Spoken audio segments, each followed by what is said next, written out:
Hello everyone. Today we talk about how to fix the app of QR scan. We will go to settings, then we click on apps.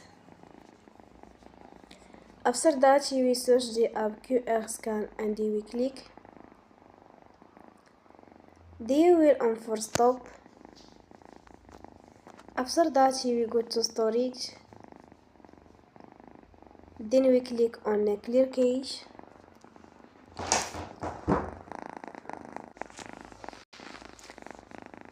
In the end, turn off your phone and you will recharge your phone again.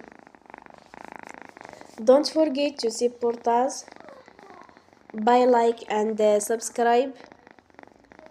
See you next time and thank you for watching.